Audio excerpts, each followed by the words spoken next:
Now, I suppose it gives a whole new meaning to the term fashion police. The not ready for prime time CAQ says police. Yes, police will be called in if someone in the public service does not adhere to the silly law banning religious symbols. Can you imagine calling 911 over a hijab or a kippah or a cross? Now, Quebec is already the laughing stock. This would make it worse, just much, much worse. But the rookie deputy premier told reporters, yep, she would call in the cops. When the law will be adopted, everyone will have to comply. That's what I said. But if there's no penalties, then they can commit civil disobedience. A law is a law, and everyone has to comply. Her comments were later dismissed by the premier, or so he says. Now, Legault this week had the arrogance to proclaim that aspiring teachers who don't dress the way he sees fit can find other jobs. The thing is, Bill 21 is not enforceable. It's like the anti-ragweed bylaw the Montreal urban community passed years ago. There would be a ban on all ragweed on the island. Problem is, they couldn't enforce it, so the law was set aside.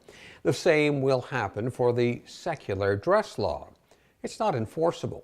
Towns and cities and school boards are already lining up to say they want nothing to do with it. By the way, do you know how many police officers in Quebec wear a hijab or a kippah? None.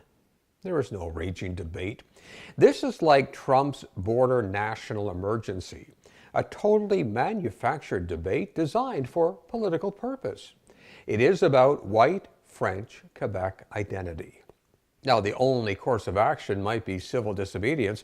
We saw the beginnings of a protest movement this week, and that's a good thing. The law is an ass.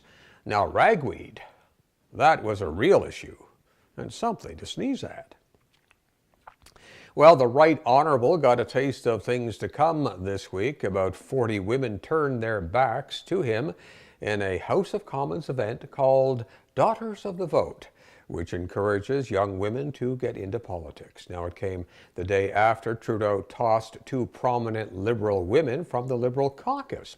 Many have said his so-called feminist credentials are now a sham. That's the problem with political parties. There's no room for dissent, no room for freedom of conscience. Either toe the party line or you are out the door.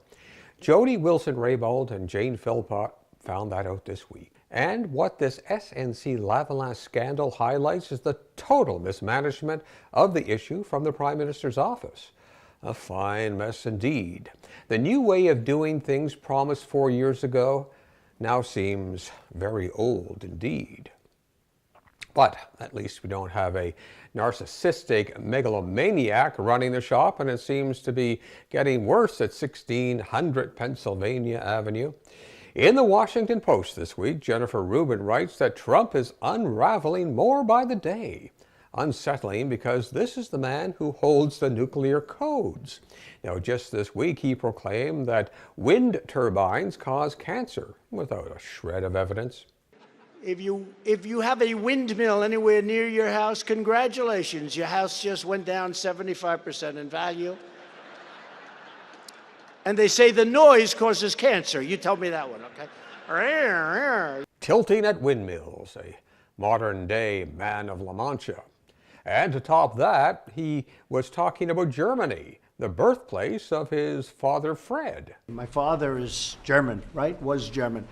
And born in a very wonderful place in Germany. And so I have a great feeling for Germany. The problem is, Fred Trump was born in New York, the United States of America.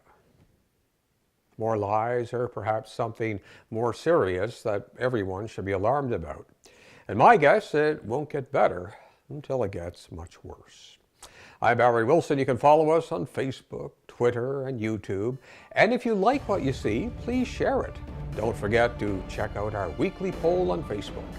We want to know what you think.